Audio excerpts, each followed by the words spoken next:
Nah, hidup itu penuh yang seperti ini. Kadang ada luck, kadang ada risk. Siaplah menghadapi dua-duanya. Tidak semua hal bisa kita kontrol, kita kendalikan. Oke, bismillah. Assalamualaikum warahmatullahi wabarakatuh. Kita lanjutkan lagi belajar kita, ngaji kita. Ini juga dibahas panjang oleh Husserl tentang luck, keberuntungan, dan resiko. Jadi kalau bagian ini sebenarnya dia ingin menjelaskan pada kita mengelola keuangan itu ya tidak sepenuhnya bisa kita kontrol. Ada wilayah-wilayah yang tidak bisa kita kontrol. Kita maunya begini, tapi jatuhnya kok begitu ya. Nah, jadi itu yang harus kita sadari. Jadi ini kesadaran kedua. Kesadaran yang pertama tadi, tiap orang beda-beda, tiap orang anak sejarahnya masing-masing. Kesadaran kedua, tidak semua hal bisa kita kontrol, termasuk dalam urusan keuangan. Makanya ada luck, ada risk. Luck itu, keberuntungan itu, kita tidak mengarah ke sana tiba-tiba dapat keuntungan. Ini namanya luck. Kebalikannya risk. Kita tidak menginginkan itu tiba-tiba datang. Ini risk. Jadi akan selalu diwarnai dua itu. Ya ada keberuntungan, ada kerugian, efek, resiko. Namanya risk. Jadi luck itu hasil positif dari kejadian yang di luar kendali kita. Kalau risk ini hasil negatif, kejadian di luar kendali kita. Ya ini kalau kita sering yang muslim pakai istilah qadarullah. Dompet saya ketinggalan, Pak. Pesimis saya ini tidak makan mesti. Qadarullah, tiba-tiba ada temen nawari makan, ngejak makan. Lumayan. Ini luck namanya. Atau mungkin sebaliknya. Kita merasa bahwa uangnya cukup, ternyata begitu tanya harganya berapa itu, ternyata melebihi jumlah yang di dompet. Itu resiko sudah. Tidak terbayangkan ternyata begitu. Atau rencananya makan sendiri di warung, tiba-tiba kok temen yang tidak tahu diri tiba-tiba datang. Ikut makan dong, tidak hanya 1, 3, 4, 5. Wah, itu risk namanya, resiko. Kita tidak membayangkan, ternyata datang. Kalau positif namanya luck. Kalau yang negatif namanya risk. Di antara luck, misalnya kata Husserl, kita lahir di keluarga kaya. Ini luck. Alhamdulillah lumayan punya bapak kaya. Kebalikannya mungkin kalian yang lahir di keluarga yang tidak kaya, yang miskin. Itu risk. Ya nasibnya. Gitu. Jadi ini kok keberuntungan dan resiko. Banyak orang kaya karena memang orang tuanya kaya. Ini mesti ada unsur lucknya. Ya tentu saja dia untung orang tuanya kaya, fasilitasnya lengkap. Atau investasi. Investasi yang tidak diduga-duga tiba-tiba booming, naik. Atau tiba-tiba punya koneksi. Ternyata tidak tahu saya, teman saya SMP dulu sekarang dia jadi pejabat. Lumayan bisa KKN sekarang. Ini luck tapi ya dosa. Untung gitu. Ditilang polisi kok tiba-tiba, loh kamu ya? Oh iya gitu ya. Saya kemarin ada ngalami begitu. Pak Faiz ya? Lumayan enggak jadi. Karena kenal jadi enggak harus ada embel-embelnya. Itu namanya luck, keberuntungan. Kalau risk, resiko. Sudah ancang-ancang mau melakukan apa, investasi apa, pandemi. Sudah disiapkan semua, tinggal di launching, sakit. Sudah, ini namanya risk. Hidup itu akan selalu ada itunya. Ya mungkin tidak bisa diprediksi, tidak bisa kita kendalikan, tapi ini juga menentukan kesuksesan. Maka kata Husserl, ingat-ingat ya, dalam kesuksesan kita kadang-kadang ada unsur luck-nya. Jangan sesombong itulah. Wong yo tidak sepenuhnya semuanya bisa kita kontrol. Orang lain melakukan hal yang sama toh juga tidak sukses. Kita yang sukses mungkin ada unsur luck-nya. Demikian juga sebaliknya. Kalau ada orang gagal atau kita gagal, tidak harus kemudian kita sepenuhnya menyalahkan diri kita. Aku kok tidak pinter ya, aku kok bodoh banget ya, aku kok tidak harus. Kadang-kadang memang hidup ini ada unsur risknya, ada unsur resikonya. Kita sudah mati-matian merancang, ternyata hal tak terduga terjadi, resiko. Jadi tidak kemudian kita menyalahkan diri kita sepenuhnya. Misalnya kalian sudah belajar mati-matian, waktunya dapat nilai, dosennya sedang stres urusan apa, terus jadi kejam sekali ngasih nilainya. Itu resiko, tidak apa-apalah. Yang kok nilainya jelek karena dosennya sedang bad mood misalnya. Nah itu resiko. Kalian kan tidak bisa ngontrol. Nah hidup itu penuh yang seperti ini. Kadang ada luck, kadang ada risk. Siaplah menghadapi dua-duanya. Tidak semua hal bisa kita kontrol, kita kendalikan. Maka kata Husserl, jangan menganggap semua hasil bagus itu karena kepintaran. Pinter banget ya orang ini bisa sukses, pinter banget ya orang ini bisa menghasilkan ini, menghasilkan itu. Mengapa? Banyak orang sukses itu karena keberuntungan. Yang itu bukan karena rancangannya dia, ya tiba-tiba saja situasinya pas. Ini tadi yang kalau kita yang ngalami itu, maka diingatkan jangan sombong.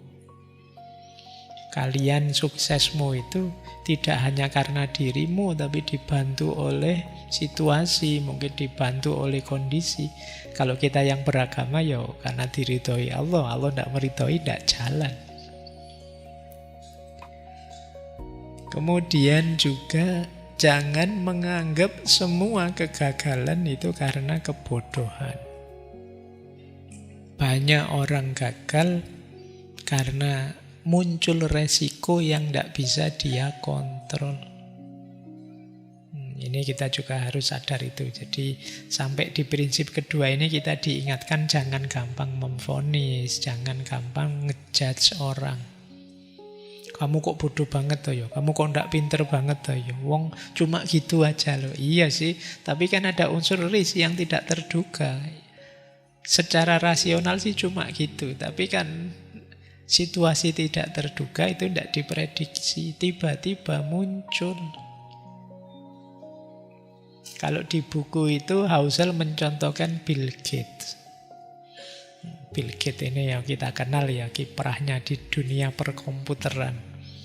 Itu saat itu dia mendapatkan keberuntungan karena bisa sekolah di salah satu sekolah yang tahun 70-an tapi sudah punya akses ke komputer. Ini menguntungkan Bill Gates sehingga kemudian dia bisa berkiprah di bidang itu. Hal yang sama terjadi dengan temannya. Kalau di situ disebut namanya Ken Evans.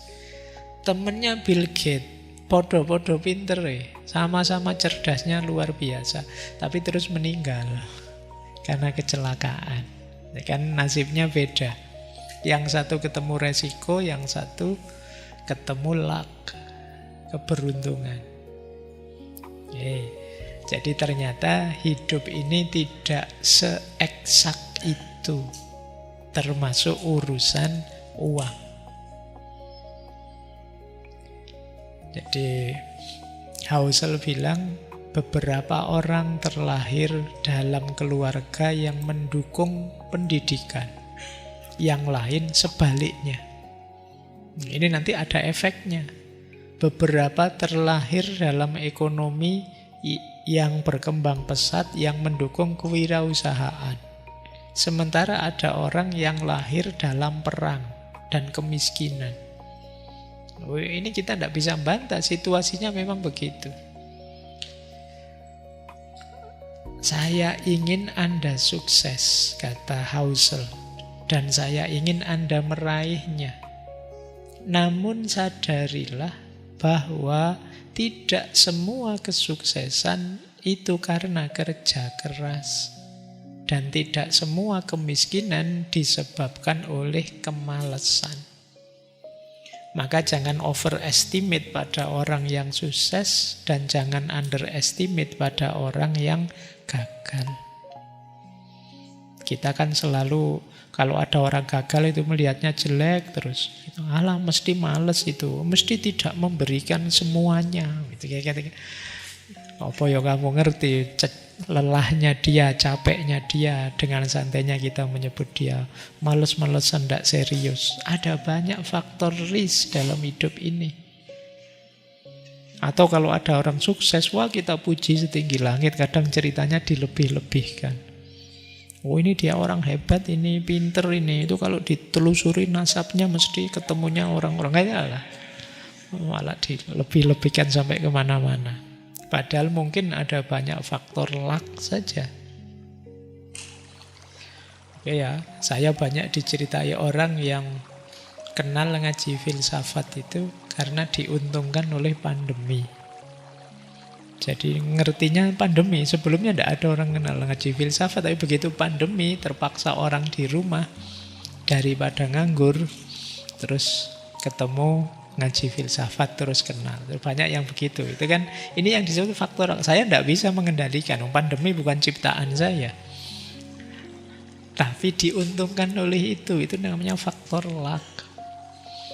Atau mungkin kan banyak yang bilang, Pak, saya kalau dengerin ngaji itu terus bisa tidur misalnya. Nah, saya diuntungkan dengan mentalnya orang hari ini yang suka overthinking jadi sulit tidur. Ngaji filsafat mengambil keuntungan dari situ. Itu namanya luck. Makanya kalau ada yang tanya, apa Pak rahasianya kok bisa sukses? Saya tidak pernah merancang untuk bisa sukses. Ya jalan-jalan sendiri ketemu keberuntungan ini, keberuntungan itu. Baik, jadi ini harus kita pertimbangkan juga. Jadi mengelola uang sebelum segalanya nanti kita merancang sampai detail, ayo diinget-inget ya. Hidup ini tidak se-eksak itu, tidak sepasti itu. Masih ada luck and risk. Ini kalau dibawa ke tasawuf lebih tajam lagi ini kan. Kita itu kuasanya hanya merancang. Yang menetapkan hasilnya, yang mengintervensi segala yang tidak mungkin jadi mungkin, atau yang seolah-olah sudah pasti jadi tidak mungkin. Apa yang tidak bisa, yang Allah lakukan, yang Tuhan lakukan. Itu faktor luck and risk-nya lebih besar bagi kita yang beriman. Makanya jangan sembrono, jangan sombong. Ternyata hidup kita yang tidak sepasti itu. Baik, kita lanjutkan.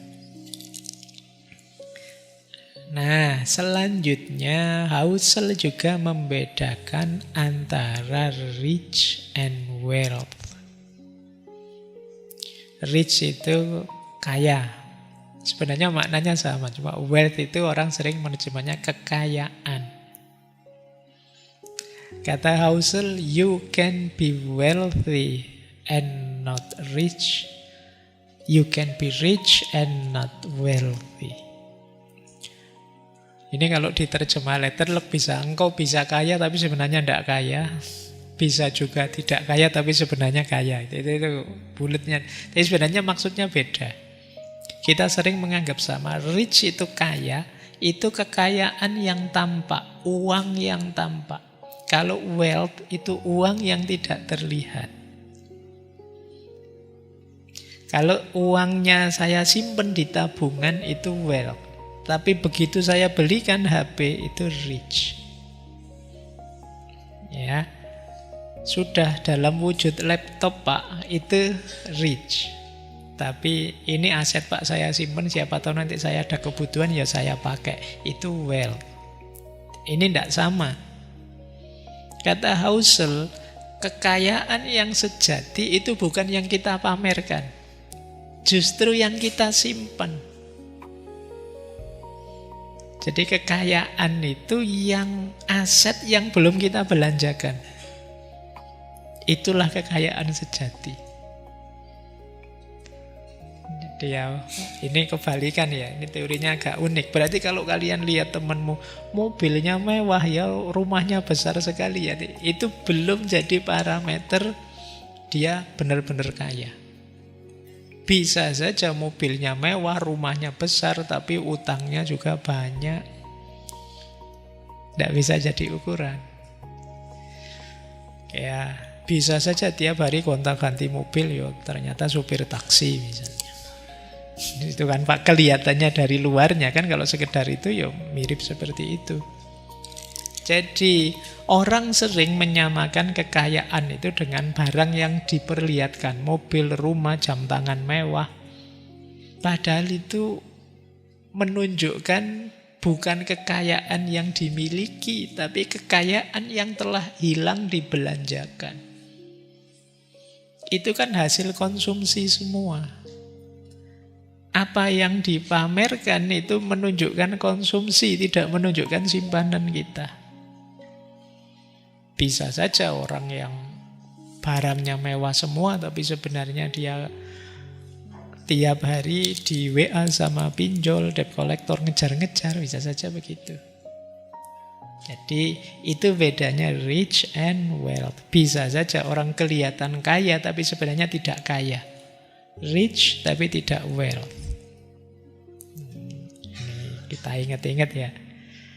Oh, ini menenteramkan kita yang tidak punya barang mewah. Kalau ditanya orang, saya itu kayaknya biasa gini, tapi ya tidak mesti juga kok gitu. Kan kadang-kadang kalian lihat orang kaya-kaya itu kalau kemana-mana kan malah kadang simpel banget. Hanya pakai sandal jepit, hanya pakai kaos biasa. Sementara orang yang kaya baru biasanya itu, kaya nih. Tiap bulan ganti HP, padahal kalau mau pakai HP tanya dulu ini gadgetnya gimana ya, gitu bisa gitu. Terus bisa gonta-ganti mobil, pakai baju mewah, mewah. Itu rich. Tapi belum kaya yang sejati. Kaya yang sejati itu wealth. Simpenan saya banyak. Saya sih hidup sederhana Pak, tapi memang saya banyak nabung untuk masa depan. Tidak apa-apa lah sekarang tirakat sebentar, tapi ya, ini orang kaya. Jadi semakin lama simpenannya numpuk, ini orang kaya. Maka kalian jangan kaget, tiba-tiba ya ada orang cuma jualan mie ayam bisa naik haji. Kok banyak ya uangnya? Ya banyak, tidak dipamerkan pada kalian.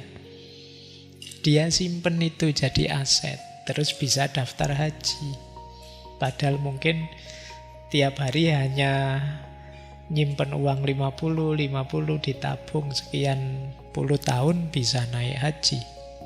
Kalian yang mungkin income-nya besar-besar tidak bisa-bisa naik haji karena ya itu tadi, kalian kesusu ingin membelanjakannya. Kesusu ingin menjadikannya konsumsi. Baik, jadi sekarang kita tahu bedanya kaya dan kaya. Kaya yang sejati dan kaya yang cuma pameran saja. Baik, nah konsepnya sama sekarang. Perlu juga, kata Husserl, kita membedakan antara getting wealthy dengan staying wealthy. Getting wealthy itu gimana kita menjadi kaya.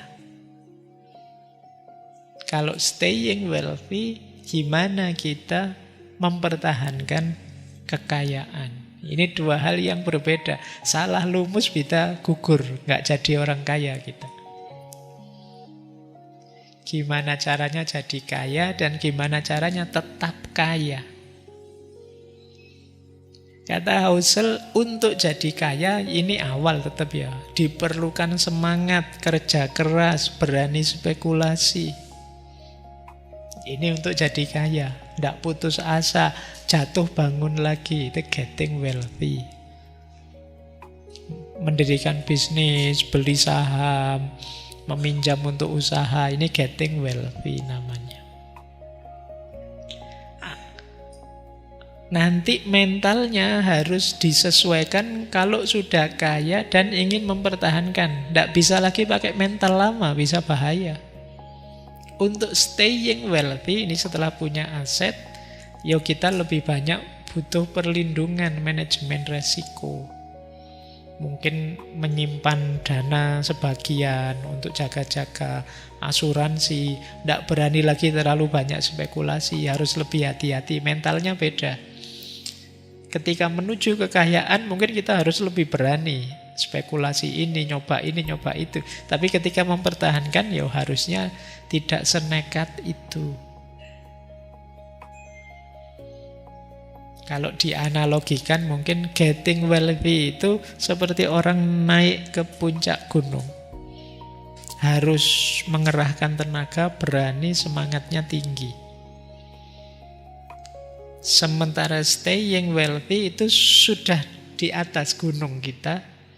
Maka yang kita lakukan apa? Berusaha agar tidak kepleset, tidak tergelincir. Butuh seimbang, fokus, waspada. Ini staying wealthy.